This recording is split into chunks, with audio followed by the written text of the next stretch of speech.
Celebración de fe, encuentro de amor, el hombre y Dios, Dios y el hombre. ¿Dónde se da este encuentro? Presentamos Misterio de Fe. Escúchanos y conoce más sobre las expresiones de nuestra fe creída y celebrada en la liturgia. Señor Jesús, mi Salvador, amor eterno, amor divino.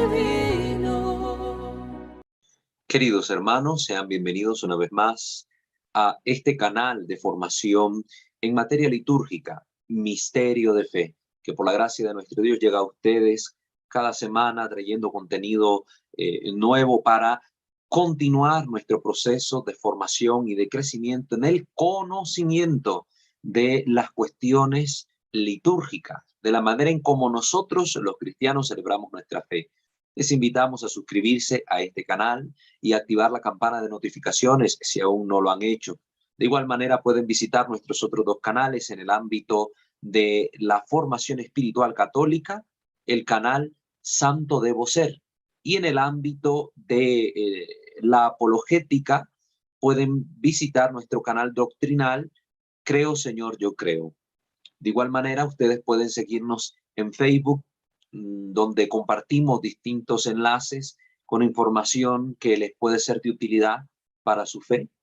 Nos siguen como @WalterFajardo20. También en Spotify estamos empezando este trabajo del podcast, así que ustedes pueden escucharnos a través de ese medio, nos encuentra como Walter Fajardo. Y también pueden colaborar con nuestro canal de formación y todo esto que estamos realizando, pues donando voluntariamente a través de los medios de los cuales les dejamos la información en la descripción de cada uno de nuestros videos, para pues que ustedes apoyen esta labor evangelizadora. Vamos a comenzar nuestra sesión formativa poniéndonos en la presencia de nuestro buen Dios. In nomine Patris et Filii et Spiritus Sancti. Amén. Oh Dios omnipotente y rico en misericordia, te bendecimos, alabamos y damos gracias, porque nos permites continuar nuestra labor formativa y evangelizadora, dando las luces necesarias de tu Santo Espíritu, contando siempre con el auxilio maternal de la Virgen María, de San José su esposo, los santos y los ángeles, para poder comprender las temáticas que aquí se abordan. Que podamos, Señor, también aplicar estos conocimientos en nuestra vida cristiana, para bien propio, pero sobre todo para bien de la comunidad. Que todo esto, Señor, que hagamos sea para honra y gloria tuya, que vives y reinas por los siglos de los siglos. Amén. Pater noster, qui es in celis, sanctificetur nomen tuum, adveniat regnum tuum, fiat voluntas tua sicut in cielo et in terra. Panem nostrum quotidianum da nobis hodie, et dimite nobis debita nostra, sicut et nos dimitimus debitoribus nostris, et ne nos inducas in tentationem, sed libera nos a malo. Amén. Ave Maria, gratia plena, Dominus tecum, benedicta tu in mulieribus, et benedictus fructus ventris tui, Iesus. Sancta Maria Mater Dei, ora pro nobis peccatoribus, nunc et in hora mortis nostre. Amén. Gloria Patri et Filio et Spiritui Sancto, sicut erat in principio et nunc et semper et in saecula saeculorum. Amén. Ave Maria Purissima, sine lave concepta, in nomine Patris et Filii et Spiritus Sancti. Amén. Muy bien, queridos hermanos.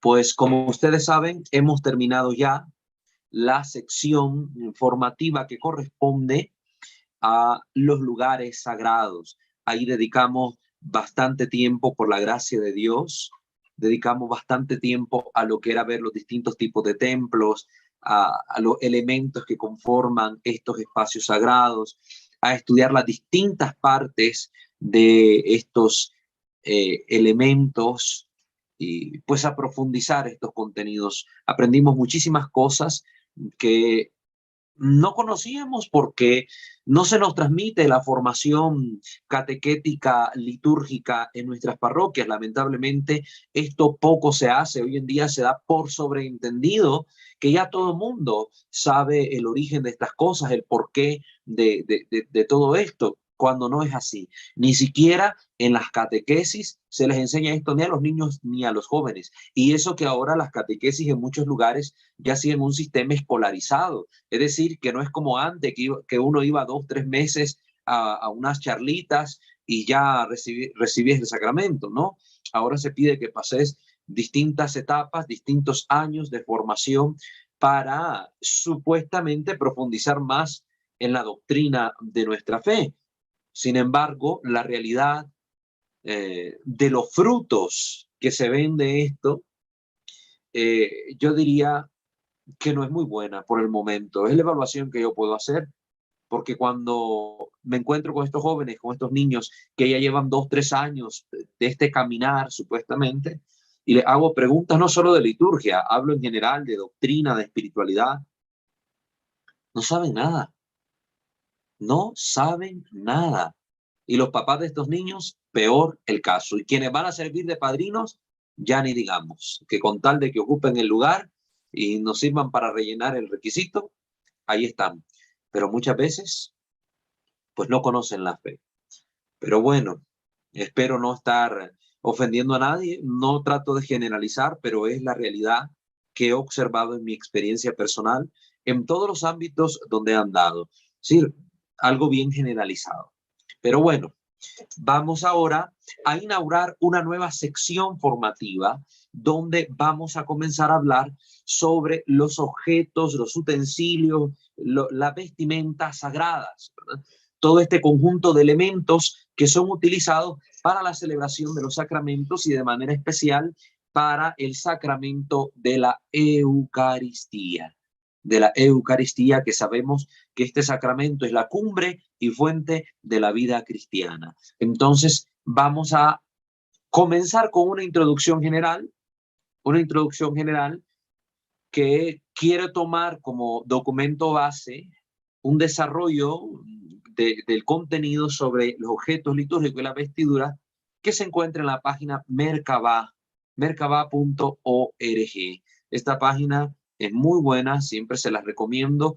Tiene una biblioteca amplísima de documentos católicos, de temáticas, etcétera, que a ustedes les puede ser de mucha utilidad.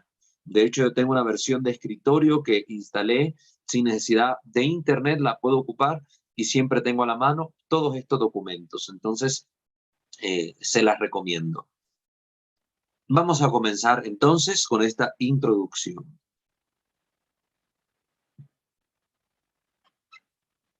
Se denominan objetos litúrgicos a todos aquellos que de alguna manera sirven para el ejercicio de la liturgia. Se relacionan particularmente con los lugares litúrgicos, iglesias, altares, etcétera, con los ministros de la liturgia y con las celebraciones litúrgicas, sobre todo con la celebración eucarística.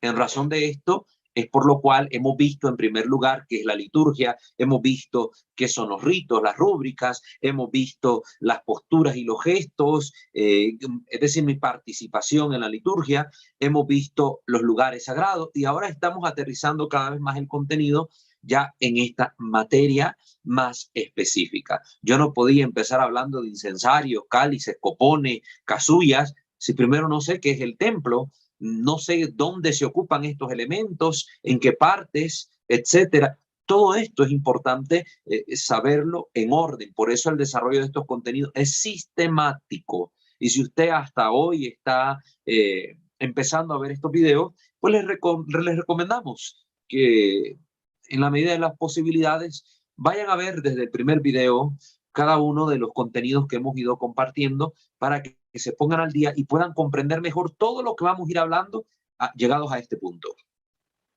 No deja de ser abundante, continúa el documento, la literatura relativa a los objetos litúrgicos. La índole del presente, del presente tema nos impone límites, dice el autor. Claro, pues no se va a abordar en una introducción todo el contenido de los temas. Nosotros sí vamos a abordar parte por parte todo. Aunque aquí en su conjunto se va a ver los vasos sagrados y en su conjunto la vestidura, nosotros vamos a desmenuzarlo todo. Cuando hablemos del cáliz, vamos a explicar qué es el cáliz, por qué se hizo un cáliz, de dónde se origina, por qué la forma que tiene, cómo debe estar confeccionado, etcétera, etcétera. Cuando digamos los incensarios, de dónde nace esta costumbre, por qué el incienso, por qué se usa de esta manera, por qué en la iglesia ortodoxa de otra forma, etcétera. Todos esos elementos vamos a irlos comprendiendo.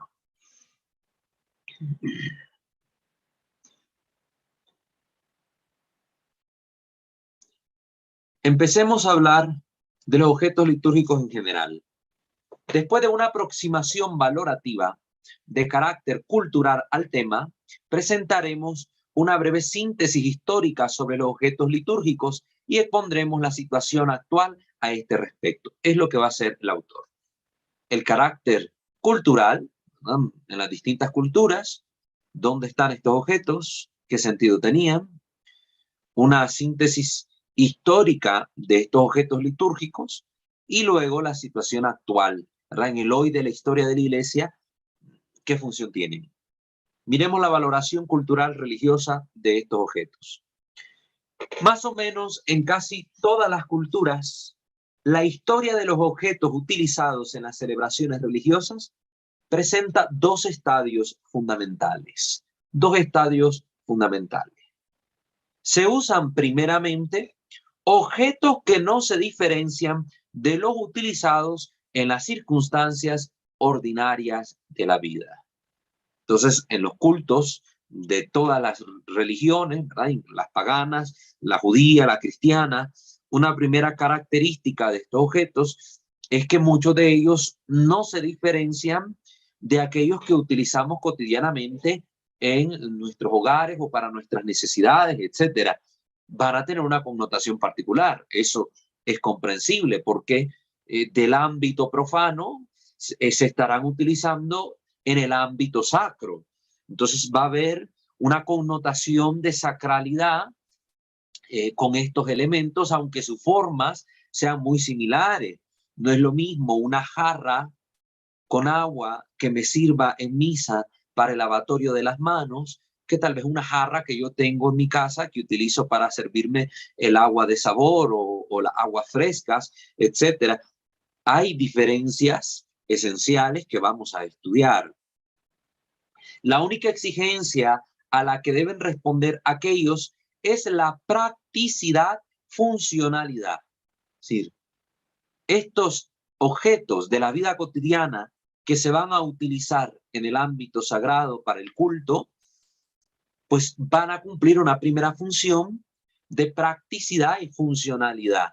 Entonces, a veces le rebuscamos un sentido muy especial a ciertas cosas que no lo tienen, sino que nacieron con un sentido práctico y funcional y que luego se les dio un significado más espiritual. Un ejemplo que puedo mencionar a grosso modo en este momento, hablando del lavatorio de manos. Pues el lavatorio de manos empezó a entrar en la liturgia a causa de que se tocaban otros elementos como el incensario y luego venía el momento de la consagración, entonces se buscaba cómo lavarse bien las manos, purificarlas para poder luego tocar las especies que se iban a consagrar. Ese fue el origen de ese momento dentro del rito, de esa ceremonia del lavatorio de las manos. Se buscaron elementos para esa ceremonia, el lavatorio, el lavabo, como se le llama en otros lugares, la jarra, la jofaina, ¿verdad?, y la bandeja donde cae el agua o la palangana y una toalla. Los elementos tienen un sentido práctico que se ritualizó y luego se le dio un sentido espiritual. Y entonces a esta función práctica de lavarse las manos con estos elementos, luego se le dio un significado espiritual integrando oraciones a este rito. Por ejemplo, se hacían algunos salmos antiguamente en la liturgia tradicional, ahora se han reducido a unas cuantas palabras, por ejemplo, lávame Señor de todos mis delitos, limpia mi pecado. Entonces el sacerdote dice estas palabras mientras hace la acción de lavarse las manos. Entonces ya se le da un sentido espiritual a aquello que nace de una necesidad y de suplirse una función práctica y utilizando elementos que están presentes en nuestra casa, una jarra, una bandejita con agua y una toalla. Y ya tiene un sentido espiritual porque pasa del ámbito profano al ámbito sagrado. Se observa, sin embargo, continuando en este primer punto, la tendencia a preferir objetos que se distingan por su belleza y por su nobleza. Pues hay que ver, ahora los objetos que empezaron a trasladarse del ámbito profano al sacro, preferentemente fueron aquellos que tienen una distinción de belleza y de nobleza. Vamos viendo, esto está presente en todas las culturas.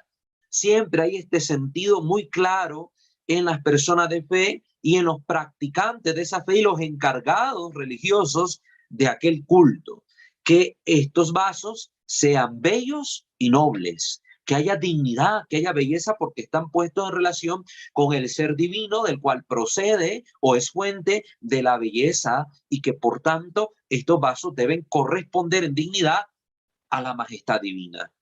Cosa que pareciera que hoy en nuestra iglesia se está perdiendo.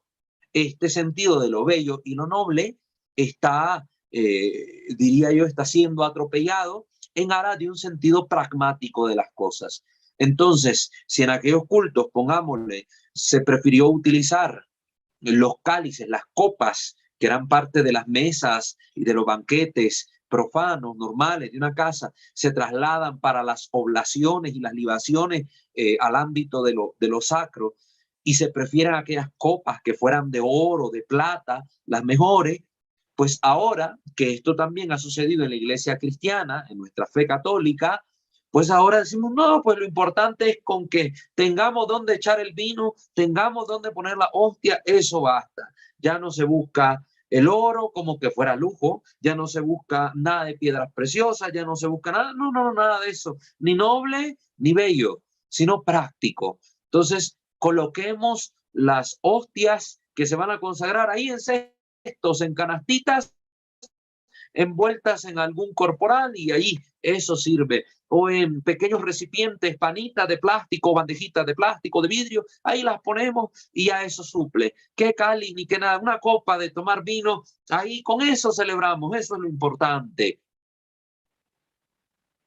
El sentido de lo pragmático que se vive en estos tiempos atropella lo bello y lo digno, lo bello y lo noble. Ojo con esto, solo para que lo tengamos presente y lo reflexionemos. Así es como la exigencia de practicidad, funcionalidad, se unen cada vez más a la de ornamentación,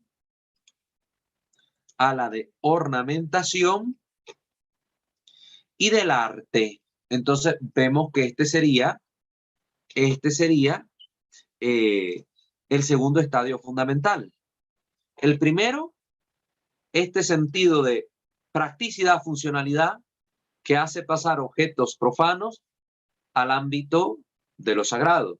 Y el segundo estadio, esta característica de la ornamentación y el arte, y la de respeto que se aspira a rodear el ejercicio del culto. Es decir, que ya no solo es lo bello y noble, sino aquello que tiene un sentido ornamental, artístico, decorativo. Es decir, hay un empeño de parte de los ministros del culto por poner al servicio de Dios o de los dioses la técnica, el arte, la tecné, para una elaboración más rica a nivel ornamental de todo aquel tipo de objeto que se utilice para el servicio a la divinidad. Estamos viendo esta segunda connotación, que parece también que dentro de nuestra fe, dentro de nuestra iglesia, se está perdiendo. Ya no se busca la hermosa ornamentación de nuestros templos, altares, ornamentos. No, todo simplista. Casulla lo más liso posible. Casulla lo más liso posible. El templo lo más vacío posible, bien simplista. Y es que hay que ver que esto ha venido a causa de malas interpretaciones. Quiero leerles algo que encontré respecto a esto. Déjenme lo busco, lo tengo por acá. Respecto a esto, sobre la sencillez. La sencillez.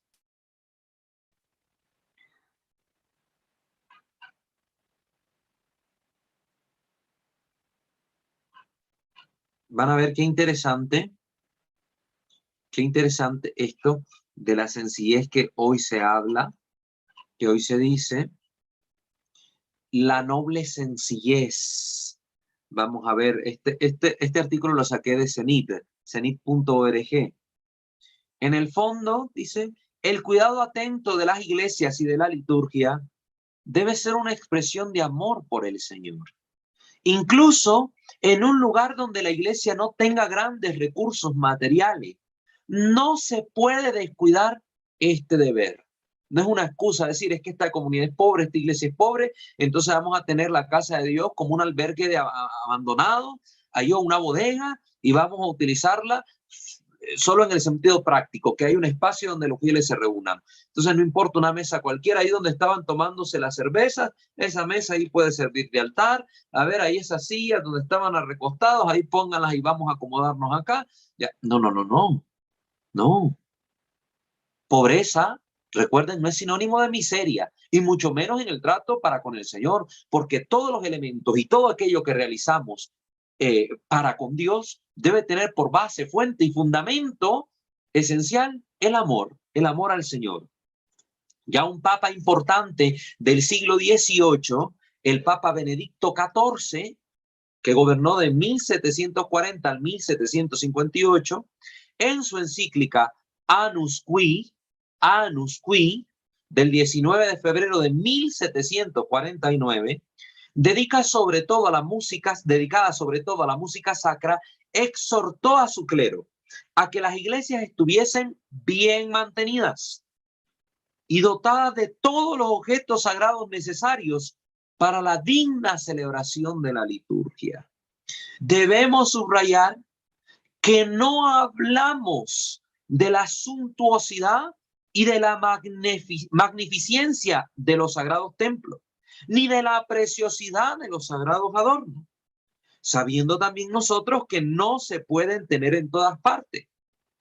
Hemos hablado de la decencia, dice el Papa, de la decencia y de la limpieza, que a nadie le está permitido descuidar, siendo la decencia y la limpieza compatibles con la pobreza. Miren qué hermosas palabras del Papa, siendo la decencia y la limpieza compatibles con la pobreza.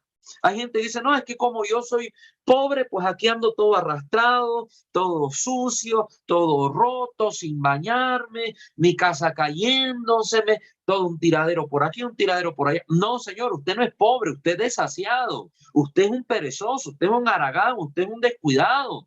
Una cosa totalmente distinta. No confundamos las cosas. Yo conozco gente muy pobre, pero muy decente, muy limpia, que su casita muy humilde y bien acomodado todo, bien limpio sus trastes, su ropita bien aseada, bañaditos, sin necesidad de lujos. Entonces aquí el Papa pide esto. Debemos subrayar esto. Todos los objetos sagrados necesarios para la digna celebración de la liturgia deben estar limpios y decentes. Aquí el Papa no está diciendo que exige a todos los templos tener una suntuosidad y una magnificencia, ¿no? Que es lo propio de los templos, porque están dedicados a Dios, ser suntuosos y magnificentes, ¿no?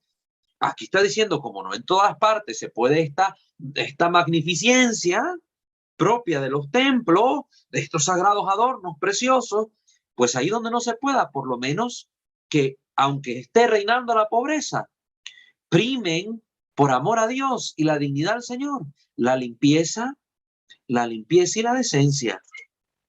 La Constitución sobre la Sagrada Liturgia del Concilio Vaticano II también se pronunció de modo similar. Por si alguien viene y dice, no, es que está hablando del Papa Benedicto tanto, 14 allá de quién sabe qué siglo. No, no, no, vamos a aterrizar en lo que dice ahora el Concilio Vaticano II al respecto. Al promover y favorecer un arte auténticamente sacro, busquen más una noble belleza que la mera suntuosidad. Si la suntuosidad no se está pidiendo que se omita, ya lo hemos repetido varias veces, pero sí se está pidiendo por lo menos la noble belleza en todas partes, tanto para los suntuosos como a los pobres, noble belleza. Esto se debe aplicar también a las vestiduras y ornamentación sagrada, la noble belleza, vestiduras y ornamentación sagrada. Esto lo dijo Sacrosantum Concilium número 124. Quien quiera puede ir a revisar los documentos del concilio. Yo siempre digo, aquí a mano tengo siempre los documentos del concilio, ¿verdad? Y bilingües y comentados por la Conferencia Episcopal Española. Entonces, quien reclame algo, aquí a mano tengo el concilio, ¿no? Este pasaje de la noble belleza, la noble belleza, este pasaje se refiere al concepto de la noble belleza y la noble sencillez, introducido por la misma Constitución en el número 34. Ahí mismo habla de esta noble sencillez el número 34 de la Sacrosantum Concilium. Ojo con esto que voy a decir. Este concepto parece originario del arqueólogo e historiador del arte alemán Johann Joachim Winckelmann. Johann Joachim Winckelmann. Parece que viene de él este concepto, él vivió en el siglo XVIII, según el cual la escultura clásica griega, se caracterizaba por la noble sencillez y la serena grandeza. Así describió este arqueólogo a la escultura clásica griega. Al inicio del siglo XX, el conocido liturgista inglés Edmund Bishop describía el genio del rito romano como distinguido por la sencillez, la sobriedad y la dignidad. Oigan bien, el rito romano lo describía por la sencillez, la sobriedad y la dignidad. Este hombre murió en el 1917, muchísimos años antes del concilio. Ya se hablaba de estos temas antes del concilio, porque hay gente que dice, no, es que ahora el concilio nos abre los ojos de que tenemos que tener un culto, un rito, una liturgia más sencilla.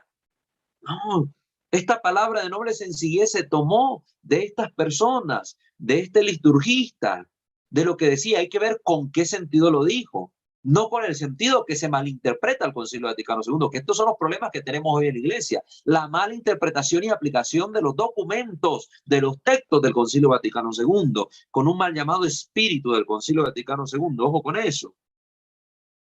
No.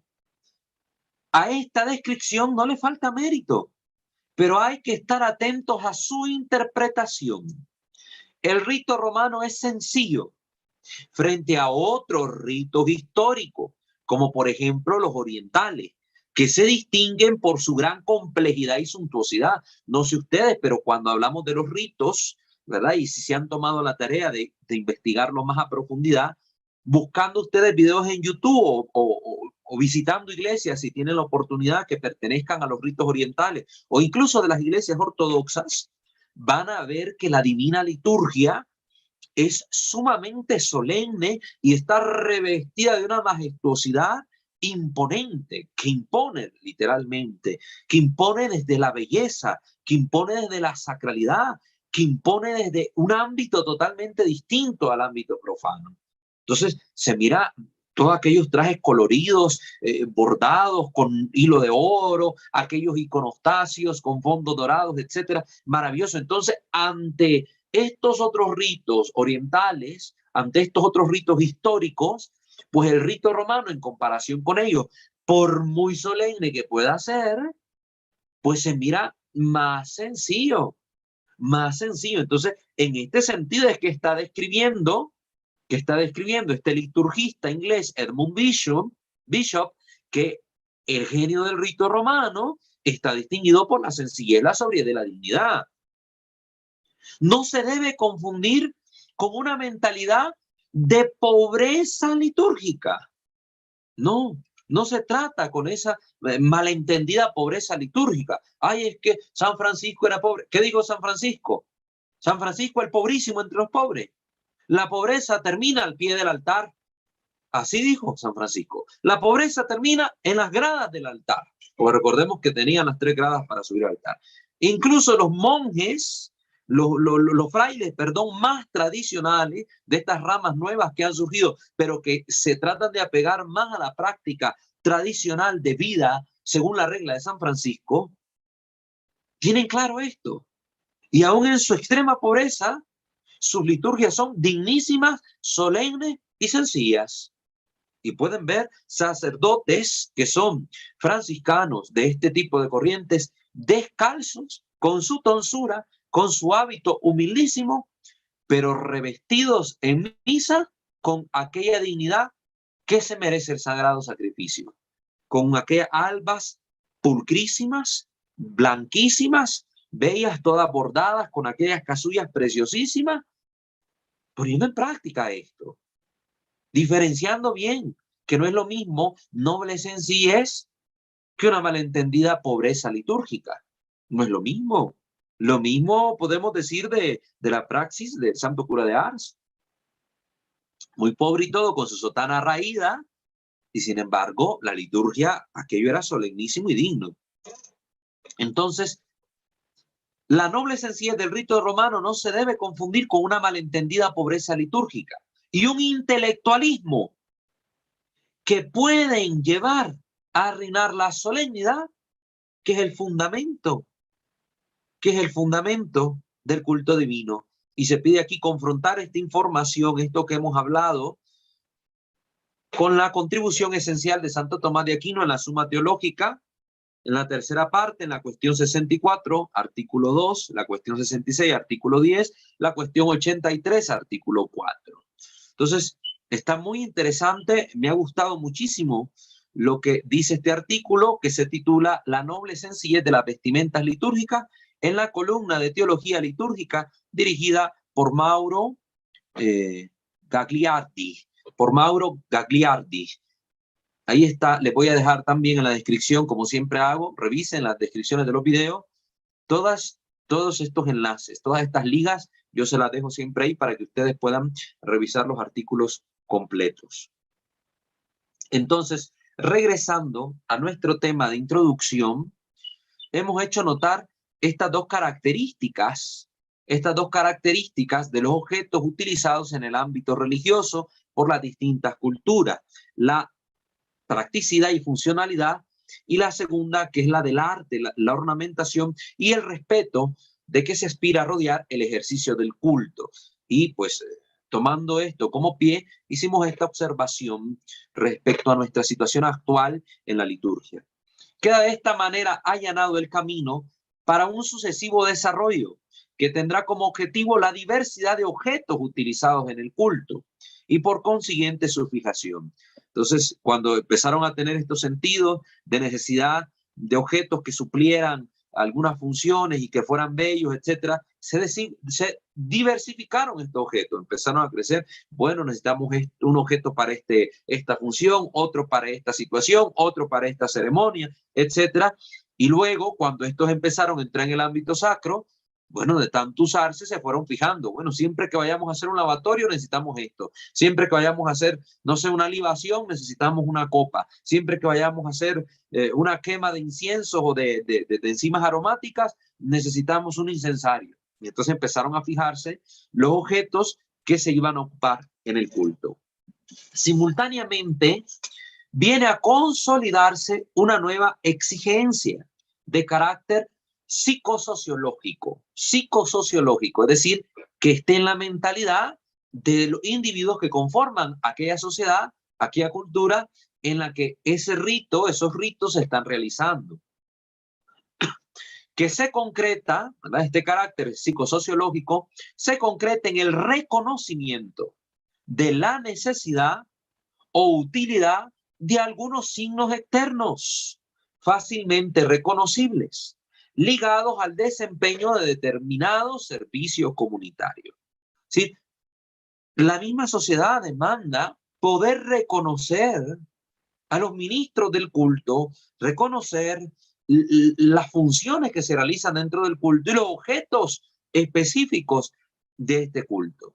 Entonces, por ejemplo, si yo miro a una persona revestida con casulla, con alba, con estola, con mitra, con báculo, yo digo, este es un obispo, este es un hombre consagrado del Señor. Si yo miro pues a las personas caminando con una cruz, llevando velas, incensarios, pues yo digo, estas personas están realizando una procesión, algo que tiene que ver con el ámbito de lo sagrado. Pero ahora ni esto, hermanos, ni estos. El sacerdote no se viste como cura. Cuando está mandatado en el directorio para la vida de los presbíteros, que el sacerdote debe vestir diferente de los laicos. No se viste así, no se sigue las indicaciones de la iglesia. Entonces, la gente no reconoce. Es fácil reconocer al bombero, fácil reconocer al policía, pues cuando están cumpliendo su función, ellos están uniformados y entonces ya los reconocemos. Pero el sacerdote no es un funcionario de la fe, como dijo el Papa Francisco. El sacerdote no es un funcionario de la fe que solo cumple su función cuando está celebrando misa y entonces solo debe revestirse para la misa. No, el sacerdote es una forma de vida, está consagrado al Señor. Todo su ser le pertenece a Dios en todos los momentos de su día a día. Entonces, se es sacerdote estando dormido, estando en el baño, caminando en la calle, manejando el vehículo, donde yo esté, si ando en un restaurante, si ando en una plaza, si ando en un parque, ahí uno es cura, es sacerdote.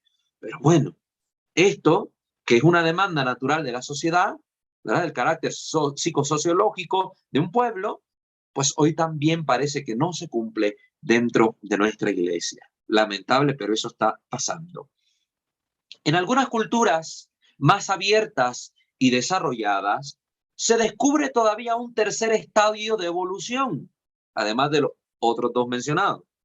Los objetos, aún permaneciendo sustancialmente los mismos, están sometidos a una continua adecuación a las nuevas orientaciones del arte, que vienen a enriquecer las distintas culturas. Vienen a enriquecer, no a empobrecer, como hoy se entiende. Entonces el arte tiene que, hoy es minimalista y materialista y todo es existencialista. Entonces, este tipo de arte también que entre en la iglesia. No, los obispos deben vigilar, no es cualquier tipo de arte el que conviene para la iglesia. Ya todo esto lo hemos hablado cuando mencionamos sobre el arte, la dignidad, etcétera, la liturgia. Ahí están en nuestros videos anteriores. Ya lo hemos mencionado. Entonces, no toda forma de arte conviene, pero aquellas que enriquecen el culto divino, pues sí que entran. Entonces, este tercer estadio es esta adecuación que se da de los objetos litúrgicos a las nuevas orientaciones de las distintas corrientes de arte que se van desarrollando en la cultura.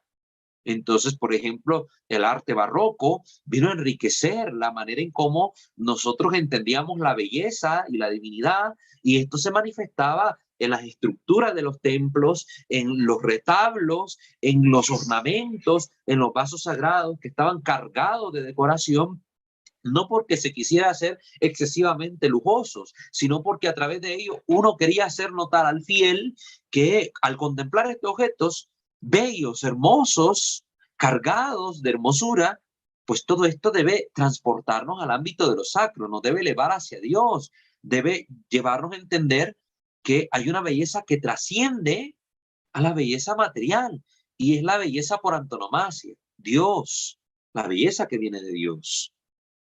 Todo lo cual nos lleva a la conclusión de que el uso de objetos reservados para el culto viene a constituir generalmente un hecho cultural de notoria relevancia en todos los pueblos.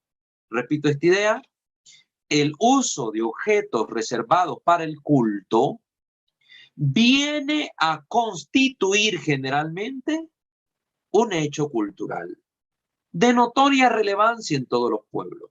Es decir, que en todas partes donde se practicó algún tipo de culto, era importante el uso de objetos específicos para ese culto. ¿Sí? Lo vemos en todas las culturas, en todas las prácticas religiosas distintas, hay elementos que pertenecen a, es que si yo soy judío, que la menorá, que el shofar, que el Talmud, que esto, que lo otro. No, que si yo soy musulmán, bueno, que los lugares de la ablución, las piscinas para las purificaciones, que la forma de la mezquita, que el llamado a la oración, que no sé cuánto. Todas estas prácticas tienen sus propios objetos, ámbitos, vestimenta, etcétera, litúrgica. La valoración, un hecho que es en ocasiones objeto de contestación, pero que irá sobreviviendo merced a su connatural e innegable valor de signo. Todas estas cosas tienen un valor de signo. El signo siempre nos lleva a algo que está detrás. El signo siempre transporta algo que está detrás, representa a algo. En el caso de los objetos destinados a los cultos, pues representa a la divinidad o trae a la memoria de los hombres al ser divino. Entonces, aunque yo no quiera creer en Dios, aunque yo quiera violentar a la iglesia o hacer una persecución religiosa contra los distintos cultos que hay en un lugar, estos elementos, estos objetos, tienen un valor de signo innegable, que aunque yo destruyera aquel templo, aunque yo destruyera aquel culto, si perviven estos objetos, siempre en la mente de las personas va a haber una transportación o una elevación hacia eso que es sagrado. Por eso es que estas gobiernos, ahora ateos, comunistas, socialistas, marxistas y todo lo que ustedes quieran, estos gobiernos liberales y modernistas en el sentido que ha acusado la iglesia siempre como negativo, buscan destruir cualquier signo, no una cruz. Ahí una cruz, si la ve la gente, no se va a acordar de Dios. Entonces hay que arrancar las cruces de las plazas y de los parques. Está prohibido poner cruces en los edificios eclesiásticos por fuera. Si va a haber alguna cruz, que sea adentro, que solo los que creen eso lo vean, pero que nadie que esté afuera se acuerde de Dios. Quitemos ese signo de ahí. Es lo que pasa. El valor de signo de estos objetos es sumamente importante. Y a veces parece que comprenden mejor el valor de signo que tienen estos objetos la gente de afuera y la gente atea que los mismos cristianos, que hoy profanan estos objetos sagrados, que hoy mancían estos objetos sagrados. Por ejemplo, los de mentalidad esotérica que combinan la cruz con herraduras, la cruz con llaves, con ojos, con no sé cuántas cosas, que mezclan estos elementos, aquellos que han vulgarizado hasta cierta manera las imágenes sagradas, caricaturizándolas y haciéndolas venerar. Por ejemplo, la Virgen de Guadalupe, ahora ponemos la Virgen de Guadalupe niña y caricatura, y entonces allá andan los niños jugando con peluches o muñecos de la Virgen de Guadalupe caricaturesca, y entonces ahí todo el mundo a manosear el signo sagrado. Es una forma astuta que tiene el mundo a través de la mercadotecnia de querer restarle importancia al valor simbólico y significativo de estos objetos de fe, de estos elementos de fe. Pero bueno, si uno habla de estas cosas, cae mal porque no a todo mundo le gusta oírlo. Las contestaciones mismas a las que está expuesto el signo no servirán sino para purificarlo y para mantener su credibilidad. Entonces la cruz, quisieron destruir la iglesia y la persiguieron. Más fuerte y más sentido tomó el signo de la cruz para los cristianos en el tiempo de las persecuciones. El pescado, de ser un símbolo que hacía referencia a un pasaje de la Escritura, pasó a ser muy importante para las comunidades cristianas primitivas, porque en el ámbito de la persecución, pues se convirtió en un signo clave, en una forma de comunicación para saber y conocer quiénes eran de mi comunidad cristiana, etcétera. Entonces empezó a tomar un valor grande y ahora es un símbolo que se utiliza también para identificar a los cristianos en el mundo entero. Por eso lo usamos tanto nosotros los cristianos. Por poner un ejemplo. Esta valoración cultural religiosa con que hemos iniciado nuestra exposición, dice el artículo, será la base de todo nuestro tratado sobre los objetos litúrgicos. Es decir, tener presente siempre esto en mente. Son objetos, los objetos litúrgicos son objetos que cumplen una función práctica, en primer lugar. Segundo, que están en relación con lo noble, con lo artístico, con lo ornamental, que tienen su dignidad. Tercero, que también están sujetos a sufrir cambios en dependencia de los tiempos históricos, de las corrientes artísticas, pero cambios que deben enriquecer estos elementos. Esos son los puntitos que podemos rescatar y tener siempre como base y presentes en nuestra mente durante el desarrollo de esta introducción. Segundo punto de esta introducción, la síntesis histórica. Nos interesa ahora, dice el autor, hablar de la historia de los objetos litúrgicos cristianos, en primer lugar, los cristianos. Ya los demás objetos de otras religiones, pues no nos interesa. Nosotros, ¿para qué queremos hablar de lo que ocupan los hinduistas, los budistas? No nos interesa. Estamos en la fe católica, nuestra fe cristiana universal, debemos conocer bien esto. Tratamos de los objetos litúrgicos en general. Debemos, pues, contentarnos con rápidas alusiones, que va a ser aquí el documento. Está en efecto fuera de toda discusión que para una verdadera y completa historia de los objetos litúrgicos sería necesaria una descripción muy concreta de cada uno de ellos o de determinado grupo, con explícita referencia a las distintas familias litúrgicas o al menos a las principales de Oriente y Occidente. Y esto que el autor no puede hacer por cuestión de límite de palabras que debía utilizar en el artículo, esto que no lo pudo hacer, pues vamos a tratar de hacerlo nosotros acá a lo largo de las sesiones, ir profundizando los distintos elementos y conocer sus particularidades. Al comienzo de su misión, la Iglesia no adoptó para el ejercicio de la liturgia objetos distintos de los habitualmente usados para las demás actividades.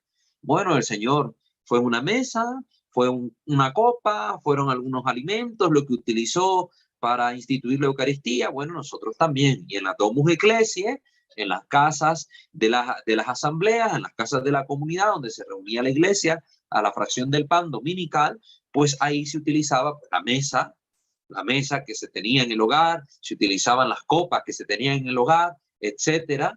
Eso fue natural a ese tiempo en que el cristianismo iniciaba y sobre todo era perseguido, ¿verdad? No iba a ser el cristianismo que estaba tranquilito, que había sido oficializado. No, en esos momentos lo importante era reunirse, celebrar y comprender aquello que se hacía, y con los elementos que se tuviera, poner el sumo cuidado y el sumo respeto. Se procuró evitar en este campo, hasta cierto punto, el influjo de la religión hebraica, aún considerándola como punto necesario de referencia para el cristianismo a causa de la doctrina revelada en ella contenida. Entonces, sí, había un proceso raro, podemos decir, o natural, si ustedes lo quieren ver de otro punto. La iglesia nace en el ámbito judío. Los primeros conversos son judíos, judeocristianos, las primeras comunidades. Luego se expande al ámbito de lo pagano. Entonces, al inicio no representaba mucho problema el asistir al templo todavía, el llegar a la sinagoga para escuchar la lectura de los profetas. No resultaba inconveniente utilizar usos y costumbres propios de la cultura judía, como la circuncisión. Todavía varios varones judíos seguían circuncidando a sus hijos, pero cuando la religión cristiana se empieza a extender por los pueblos paganos, empezaron a haber choques entre las dos mentalidades, la pagana y la judía, la hebraica, si ustedes quieren. Entonces ahí vemos estos problemas donde los apóstoles llegaron a discutir sobre el tema. Se da el famoso concilio de Jerusalén en el año 50, vemos la actitud de Pedro, la actitud de Pablo. Se llama no judaizar a los paganos, a no poner sobre los hombros de los paganos una carga que ni nuestros padres pudieron soportar, como lo dice la Escritura. Entonces empieza un distanciamiento respecto a las praxis judías. Entonces se habla de no obligar a circuncidar a los otros, se habla de no asistir al templo, a los sacrificios del templo, porque además ya no tenían sentido. Entonces se expone esta doctrina en la carta a los hebreos. Se empiezan a hacer varios cambios en cuanto a la praxis ritual de los primeros cristianos, y entonces hay un distanciamiento respecto a la religión hebraica y de los elementos de esta para hacer la clara distinción. No somos judíos, somos cristianos. Somos cristianos de distintas razas, pardos, medos, elamitas, judíos, romanos, griegos, etc. Eso es lo importante. No el ser judío, sino el ser cristiano que nos congrega en una sola familia. Ya después de que esta diferenciación quedó bien clara y establecida, pues lógicamente no hubo temor de parte de la comunidad cristiana para retomar algunos elementos que se introdujeron dentro de la iglesia, pero con una significación ya propia en el ámbito de la fe cristiana, de la fe revelada por el Señor. Se evita igualmente, por motivo obvio, todo contacto con las religiones paganas. Volvemos al mismo discurso. Cuando el cristianismo se extiende a estas regiones, pagana, también hubo este sumo cuidado. No asimilar en ningún aspecto lo propio de la religión cristiana con lo pagano. Entonces, hubieron cosas fáciles de resolver. Por ejemplo, con respecto a los ídolos. Eso fue facilito para los cristianos hacer la diferencia. No tenían imágenes al estilo de los dioses paganos a las que adorar como tal o venerar como tal. Simple y sencillamente signos que poco a poco devinieron en imágenes, sobre todo de iconos y luego ya esculturas. Eso será con el tiempo. Pero hubieron otras religiones, sobre todo las mistéricas, con las que sí hubo un poco de roce, porque habían elementos muy similares, muy similares. Por ejemplo, un agua especial que se ocupaba, nosotros hablamos del agua bendita, pero en la religión al dios Mitra o al dios Dagón se ocupaban también aguas especiales. En la ceremonia ritual de la Eucaristía se tenía que hacer clara distinción entre el culto al dios Baco y el culto al dios verdadero, porque en el culto al dios Baco también había una especie de cena ritual donde se sacrificaba un toro en honor de Baco y se comía la carne del toro, y cuando se comía la carne del toro se comía la carne de Baco. Entonces había similitudes con la Eucaristía, habían cosas que eran difícilmente distinguibles. Sin embargo, para eso estaban las catequesis, el proceso catecumenal, etcétera, para que quienes se adentraran en la fe verdadera comprendieran las distinciones entre estos cultos mistéricos paganos y los cultos cristianos. Todo esto se estudia en la materia de fenomenología de la religión, ¿verdad? Y detrás con el propio trasfondo ideológico que se estudia en la filosofía de la religión. Añádase a esta síntesis histórica que estamos haciendo, este devenir histórico, que la exclusión de objetos especiales para el culto se hizo necesaria para no exponer mayormente a la iglesia a las persecuciones que acompañaron su propagación en el mundo pagano. Sí, es lógico, me están persiguiendo como iglesia, pues yo debo ser lo menos llamativo posible. Entonces, en vez de empezar a construir templos y reunirnos ahí, que nos caiga la guardia y nos mate a todos de una vez, nos reunimos en casas, nos reunimos en catacumbas, en vez de que nuestros ministros anduvieran diferenciados de manera muy particular en medio del pueblo por su forma de vestir, entonces que se camuflen, que pasen desapercibidos por la persecución. Óigase bien el ámbito en que esto se hacía, por la persecución. Entonces, estas cositas también había que notarlas. Entonces, vemos esta superación, ¿verdad? Primero respecto a la religión hebraica, dejar afuera estos elementos que nos relacionaran con ellos y que posteriormente algunos entrarán otra vez en el culto. Lo mismo con la religión pagana, ¿verdad? Distanciarnos de los elementos que puedan confundir nuestra fe con la fe pagana. Luego, posteriormente, algunos elementos pasarían al ámbito de la fe revelada, pero cristianizados, purificados, ¿verdad? No como lo que dicen las personas que son pocas de mente y pocas de estudio. No, todo lo católico es pagano, las imágenes son paganas, el calendario es pagano, no sé cuánto es pagano, todo es pagano para esta gente. Buscan maneras de atacar la iglesia. No hay procesos de purificación de estas cosas. Purificación de estas cosas. No sé si ustedes vieron el video que hicimos sobre el tiempo del Adviento, que está en nuestro canal. Allá hablamos de la corona de Adviento. La corona de Adviento es del ámbito pagano, y del ámbito pagano pasó al ámbito protestante primero. Fue en el ámbito protestante donde se empezó a usar la corona de Adviento y después pasó al ámbito católico. Entonces, ahí ¿por qué no se quejan? ¿Por qué no reclaman contra la corona de Adviento, que es pagana? No, pues porque es iniciativa de ellos cristianizar un elemento pagano, entonces ahí no hay problema. Pero cuando la iglesia cristianiza elementos paganos, pensamientos paganos, como la cristianización que se hizo de Platón en sus pensamientos y en los pensamientos de Aristóteles, ahí sí hay problema, porque es la iglesia católica quien lo está haciendo. Entiéndase la mentalidad de esta gente. Y luego, pues esto que decíamos, que pues por causa de la persecución se evitaba pues un desarrollo muy peculiar de aquellos objetos destinados para el culto. En los primeros siglos fue suficiente para la iglesia que los objetos litúrgicos respondiesen a las exigencias fundamentales de practicidad, funcionalidad, de decoro y de respeto al ejercicio de la liturgia. Entonces, esto es una idea que debemos destacar. En los primeros siglos fue suficiente para la Iglesia que los objetos litúrgicos respondieran a las exigencias fundamentales de practicidad, funcionalidad. Necesitamos pan, necesitamos un cáliz, necesitamos una mesa.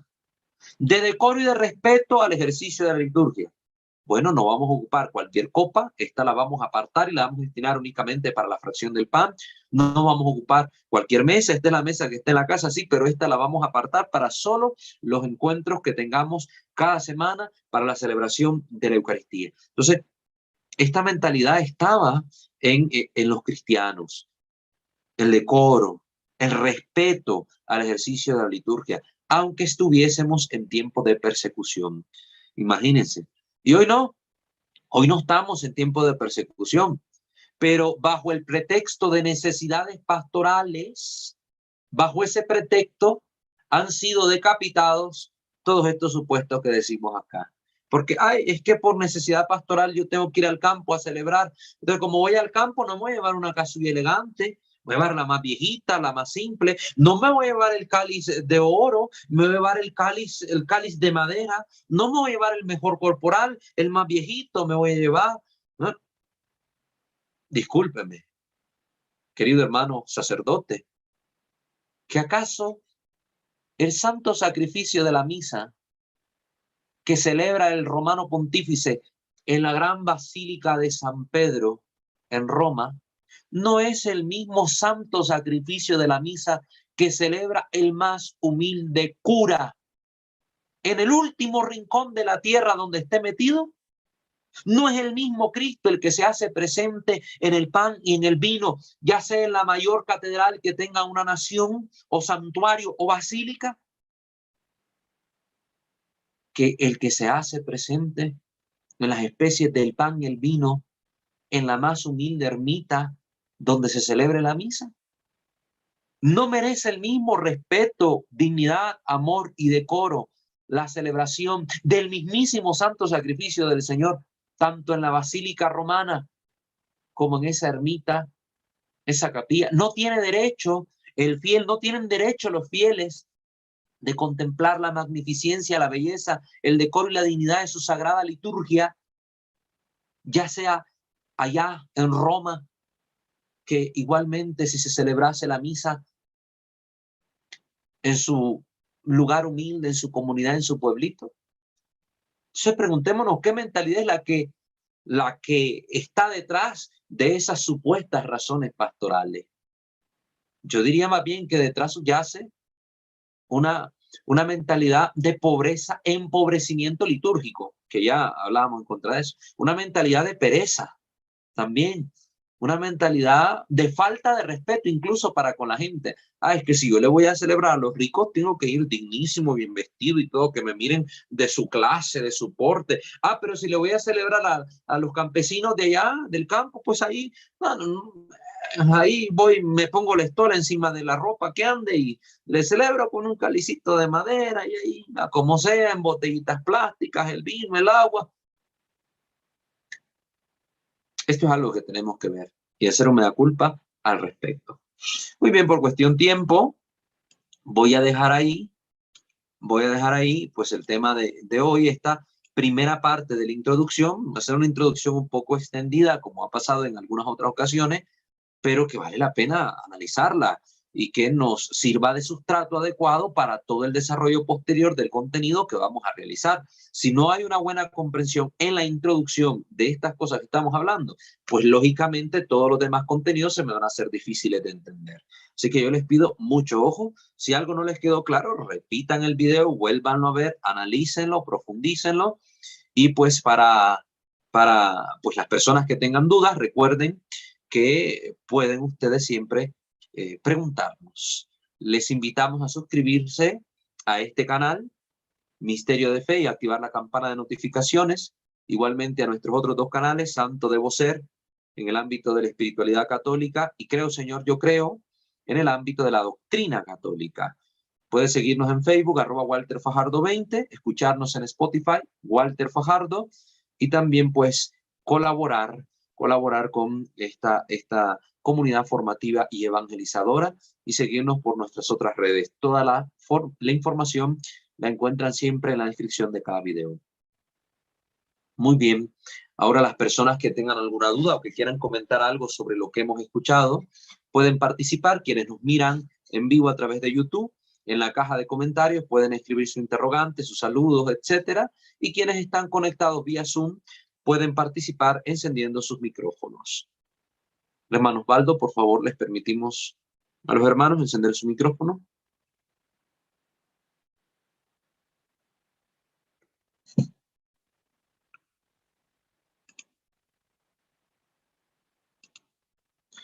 Osvaldo, ¿hay alguna pregunta, algún comentario, saludos ahí en YouTube?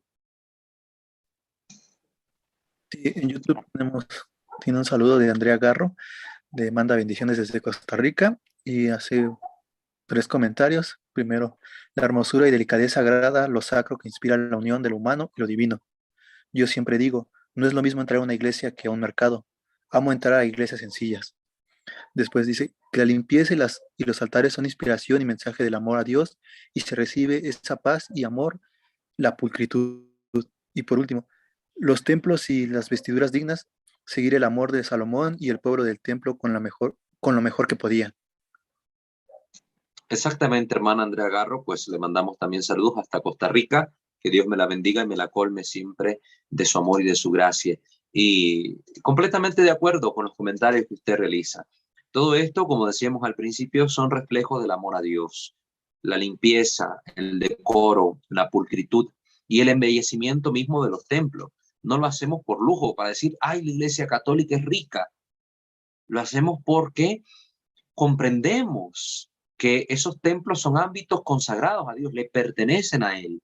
Y le hacemos la ofrenda miserable, podría decir yo, la ofrenda miserable de estos dones preciosos al Señor, porque comparado con lo que Él nos ha dado, que es la vida y sobre todo la vida de la gracia, con la muerte y resurrección de su Hijo Jesucristo, pues todo el oro del mundo es nada comparado con eso.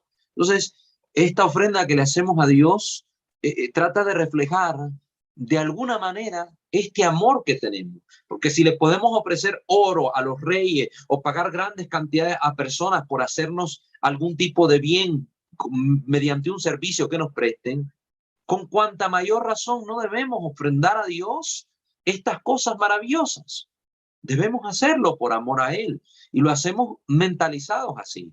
A Dios le agrada que lo hagamos con esta mentalidad, no con la mentalidad de querer sacar pecho, como se dice, mostrar a los demás el poder que tenemos o las riquezas que tenemos. No, nosotros tenemos claro que la mayor riqueza de la iglesia, como lo dijo un santo padre de la iglesia, es los pobres, huérfanos y la viuda.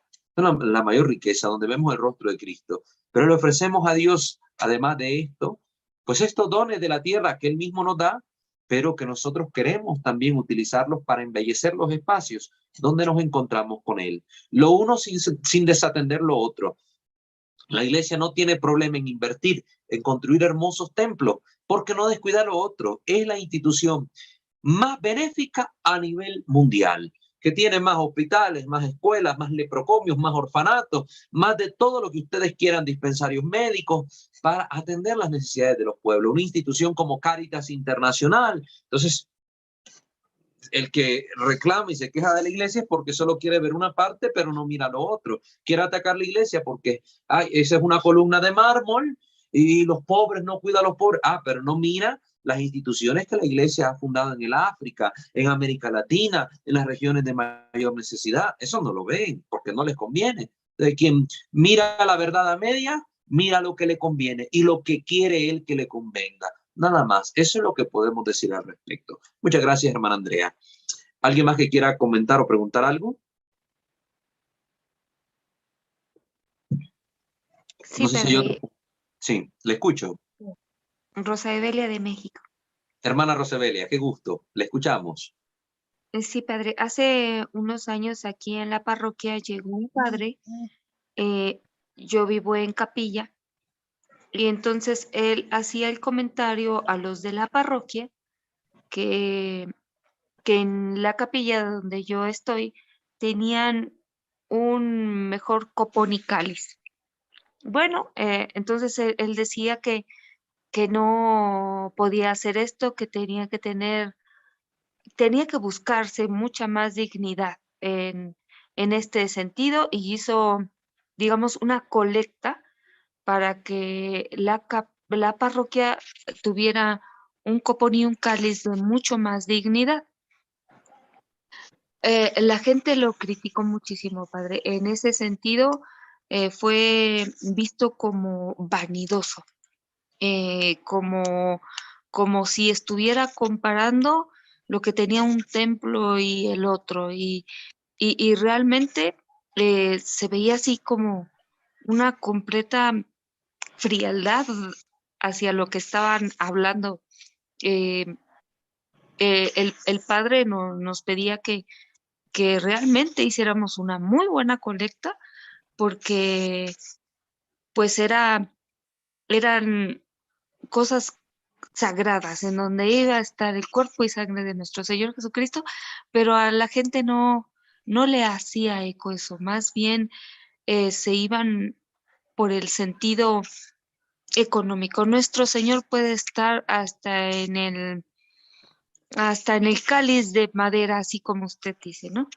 Y, y, y se dejó de lado el que a Dios se le da lo mejor, que a Dios no tenemos que ofrecerle porque todo le quedaría chico a él. Entonces, sí se vio muy criticado, sí se hizo, sí se compró, pero detrás de todo eso había mucha crítica y fue un momento en el que a mí me dio mucha tristeza y ahora que estoy escuchando, revivo todo eso en el que el padre buscaba esa dignidad de, de belleza, de darle lo mejor, de que tuviera uno conciencia hacia qué servicio iban a prestar ese copón y ese cáliz, pero la gente no, la gente se fue más bien por el sentido de la vanidad, de que Dios es misericordia, es sencillo, es esto, pero más bien por no dar, no por resaltar que es Dios, sino más bien por no dar. Y entonces sí es una tristeza de parte de todos los feligreses en este sentido. Sí. Pero Muchas muchas gracias, gracias. hermana Rosebelia. Pues lamentable es cuando se da esta situación, lamentable porque corresponde a muchos factores, ¿no? Primero, la falta de conciencia de parte de los fieles sobre estas verdades que estamos aquí exponiendo. Como le digo a la gente, se le ha mal enseñado una mentalidad pragmática en la liturgia. Y esto viene desde muy atrás, desde la época del Concilio Vaticano II, los años anteriores al concilio, pero muy inmediatos, con toda esta mentalidad de revoluciones, de hippies y de no sé cuántas cosas, donde se está buscando una vida más relax, más pobre, más sencilla, etcétera. Todas estas mentalidades entraron en la iglesia, entraron en quienes se formaron en esa época y que posteriormente fueron ordenados sacerdotes y fueron expuestas al pueblo en su momento. Entonces empezó una decadencia en el ámbito de la liturgia católica y empezamos a ver este tipo de cosas donde en los años 80, por ejemplo, con la famosa teología de la liberación, se llegaron a hacer reales, verdaderos abusos en contra de la Sagrada Liturgia, donde se profanaba el cuerpo de Cristo literalmente, se utilizaban objetos indecorosos para la celebración del sagrado culto, por esta mentalidad del pobre entre los pobres, una mentalidad que no está presentada de acuerdo al Evangelio, sino presentada de acuerdo a las ideologías comunistas, marxistas. Entonces, esa es otra cosa totalmente diversa. Entonces, mucha de la gente mayor en este tiempo es hija de esa época. Entonces, lógicamente, si viene un sacerdote que quiere tratar de embellecer los templos, la liturgia, etcétera, se va a encontrar con cierta resistencia, más cuando se le toca el bolsillo a la gente. Tóquele el bolsillo a los católicos, se mete en problemas. Tóqueselo a los protestantes, no hay problema, porque cuando se vuelven protestantes y sueltan diezmos, ofrendas, primicias, limosnas y no sé cuántas cosas más. Pero si usted es católico y le tocan la bolsa, Dios me libre, porque a veces estamos mal mal instruidos. Se nos olvida el mandamiento de la iglesia, ayudar a la iglesia en sus necesidades. Pero bueno, eso por un lado. En segundo lugar, tal vez la manera en que el padre presentó la iniciativa fue la equivocada. Como usted lo manifiesta, deja entrever como que se hizo esta comparación, y la razón de buscar un cáliz y un copón distinto era no porque hubiera una verdadera necesidad litúrgica, no porque hubiera una verdadera conciencia del embellecimiento litúrgico que se debe tener, sino más bien por el hecho de una competencia malsana. Bueno, si la capilla es la capilla, que es más pequeña y puede tener estas cosas tan bonitas, ¿por qué nosotros, que somos la parroquia, la sede parroquial, no la vamos a tener? Tenemos que tener algo mejor. Si está esa mentalidad detrás, la razón es la equivocada. Yo creo que también ahí hay que tener mucho cuidado. A la gente hay que irla formando poco a poco para que comprenda a qué va misa, con quién se encuentra en misa, qué es el templo, dónde está ubicado cuando va al templo, la importancia de lo bello, de lo sacro, de lo solemne. Pero si vemos a sacerdotes bailando músicas folclóricas en el presbiterio revestido con sus ornamentos, ¿qué podemos esperar? Sacerdotes que meten el Santísimo Sacramento en procesión guindado de un dron. ¿Qué es eso? Cuando el mismo ministro de culto profana lo sagrado e irrespeta lo sagrado, ¿cómo podemos esperar que la gente tenga una mentalidad sobre la sacralidad, sobre la divinidad, sobre la espiritualidad y sobre todo lo demás, una mentalidad ortodoxa, una mentalidad recta, sana, si los sacerdotes hacen todo esto? Entonces hay resistencia de parte del pueblo. Yo, por ejemplo, que he trabajado, le doy gracias a Dios que me ilumina, en diversas comunidades muy pobres, así como muy ricas, muy pobres como muy ricas. He trabajado en ambos ámbitos. Siempre que trato de impulsar una reforma de los bienes o de la capilla misma, etcétera, empiezo con la formación, porque la gente no me va a entender mi amor por Dios, mi deseo de servir a Dios con lo mejor, de agradarle, de hacerlo por Él y no por mí, si yo no los formo primero, porque estaremos en dos ámbitos distintos. El de una mentalidad madura en esta comprensión y la mentalidad infantil, me hablo de poco formada, de las personas que apenas están caminando en la fe, que van a misa de vez en cuando y participan de los sacramentos rara vez. O sea, hay que formar primero a la gente, para que una vez la gente formada alcance su mentalidad de una comprensión que les permita saber por qué hago lo que hago. A ver, vamos a cambiar el mantel, pero ¿por qué vamos a cambiar este mantel rojo que le ponemos al altar? Si ese mantel está muy bonito, ese mantel rojo está bellísimo. Primero tengo que enseñar a la gente qué es el mantel del altar, por qué se le pone mantel, cuántos manteles se le pone, qué dice la liturgia, qué debe ser blanco, qué debe ser de tal material y que por qué debe ser de esos colores, etcétera. Y una vez formada la gente dice, ah, sí, hermano, tiene razón, hay que cambiar este mantel, no puede estar porque es rojo y es morado, es de otro color, no lo permite la liturgia, etcétera, etcétera, aunque sea muy bonito y elegante, pero no es apropiado para acá. Ya entramos en sintonía. Entonces, cuando hay sintonía entre los fieles y el párroco, hay formación y sobre todo amor a Dios, todos estos proyectos fácilmente se realizan. Y comunidades muy pobres y que están muy abandonadas, se levantan y embellecen sus templos para la gloria de Dios. Y se vuelven esos templos el corazón de la comunidad y la gente con gusto va a la iglesia y se siente agradecida con Dios por todos los bienes y se siente en un ámbito distinto cuando va a participar de los sacramentos a esos lugares. Entonces, son cosas que pasan. Agradezco su comentario, hermana Rosebelia. Tenemos otro comentario de YouTube de parte de María de los Ángeles Flores. Le manda saludos y le agradece por recalcar que una cosa es la pobreza y otra la mugre. Hay gente que sí nos gusta la limpieza y pulcritud y hay gente que no. Les gusta tener sucio todo y da tristeza. Lamentable, pero es cierto, hermana María de los Ángeles. Un saludo para usted también. Y ese es un problema con que nos encontramos.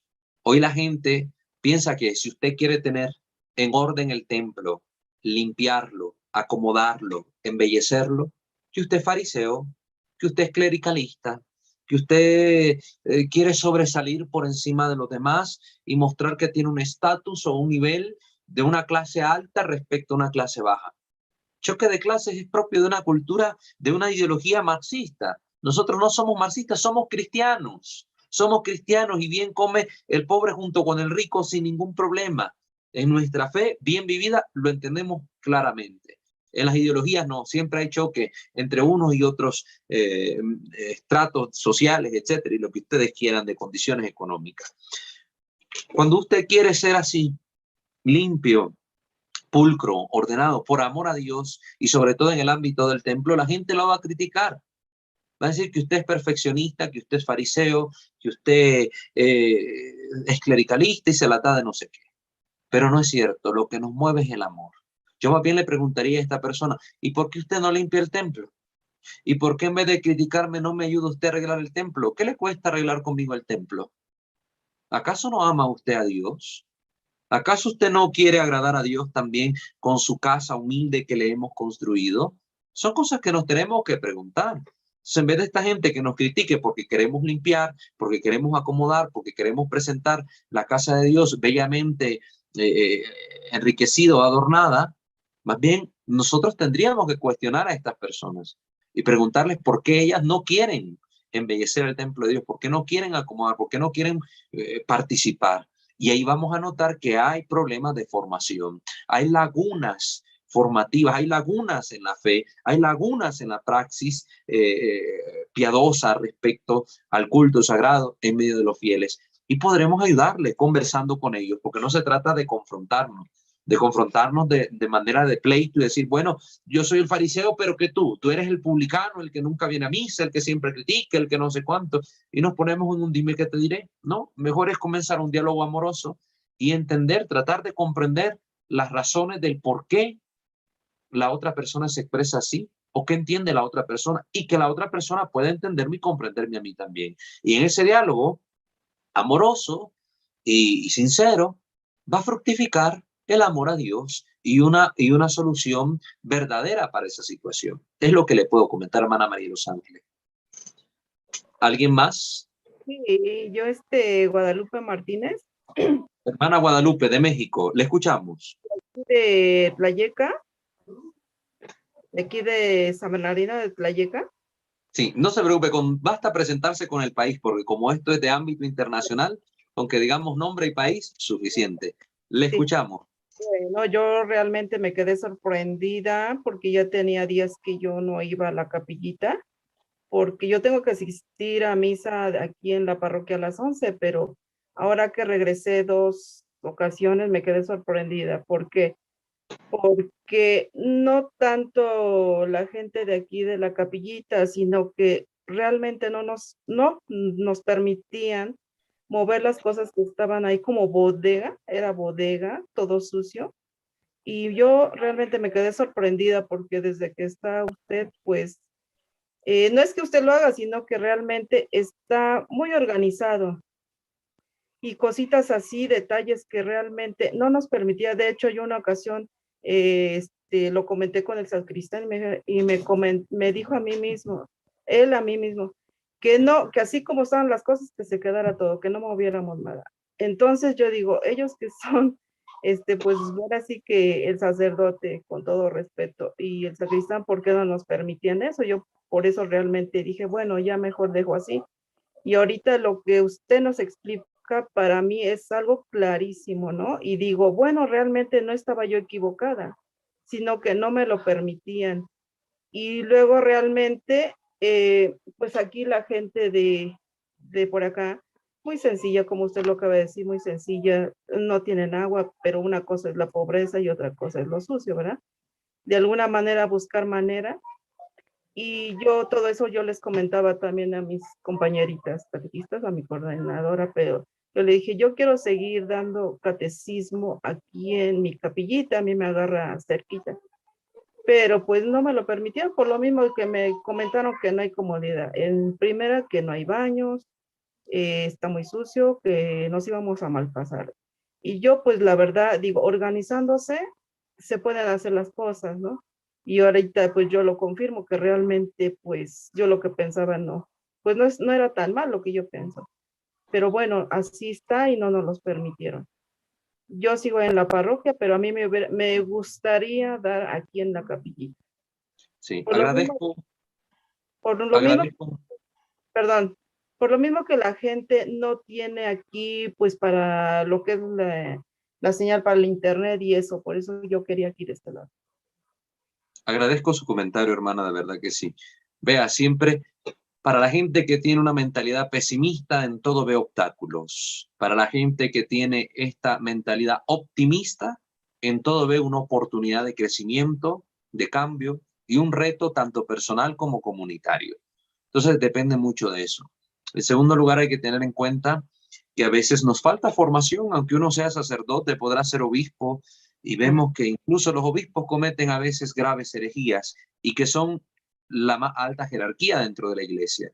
Hoy hay mucha carencia de formación a todos los ámbitos, a todos los estratos en nuestra iglesia, ¿verdad?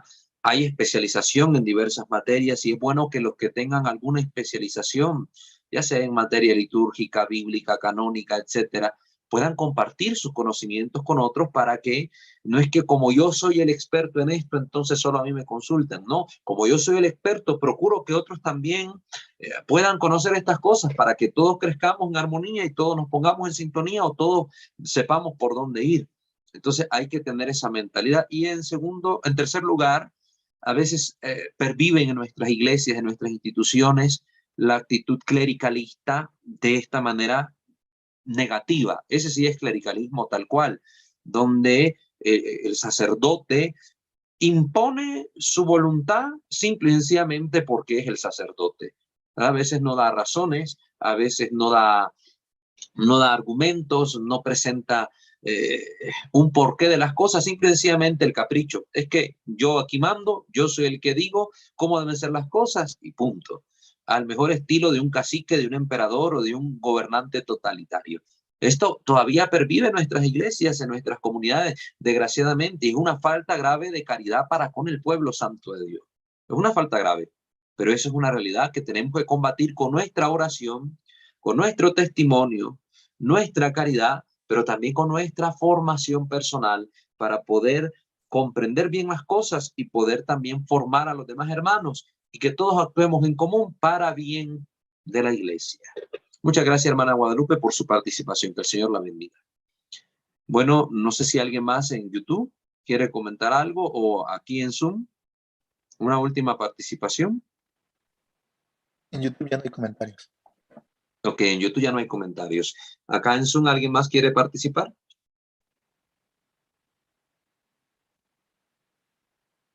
Bueno, parece que ya nadie. Pues creo yo que estuvo muy fructífera la sesión de hoy. Esperemos en Dios de que sigamos así. Fue muy fructuosa, perdón. Y vamos a pedirle a nuestro Dios que nos ilumine y nos ayude para continuar pues formándonos y aprendiendo. Hagamos nuestra oración final. Ave María Purísima, sin el ave concepta. In nomine Patris et Filii et Spiritus Sancti. Amén. Señor Dios nuestro, te damos infinitamente gracias, te alabamos, te glorificamos por habernos permitido concluir esta sesión formativa el día de hoy. Te pedimos que tu Santo Espíritu nos ilumine y nos guíe, que Mamá María, con sus ruegos, San José, los ángeles y los santos, nos alcancen de ti las gracias que necesitamos para vivir auténticamente nuestra fe cristiana. Y que todo, Señor, te tenga a ti como a su fuente y tienda hacia ti como a su único fin. Te lo pedimos a ti que es reinas por los siglos de los siglos. Amén. Sub tuum presidium confuimus Santa Dei Genetrix, nostra deprecationes ne desficias, in necessitatibus, sed a periculis cuntis, liberanos semper, o Virgo gloriosa et benedicta. Amén. Sancte Micael Arcangele, defendenos in prelio, contra nequitia insidias diaboli est presidium, imperedili Deus supplices te precamur. Tuque princet milice celestis, Satana valiosque spiritus malignos, via perditionem animarum per vagantur in mundo, divina virtute in infernum detrude. Amén. Angele Dei, qui custos es mei, me tibi commissum pietate superna, illumina, custodi, reie et governa. Amén. In nomine Patris et Filii et Spiritus Sancti. Amén. Ave María Purísima, sin el ave concepta.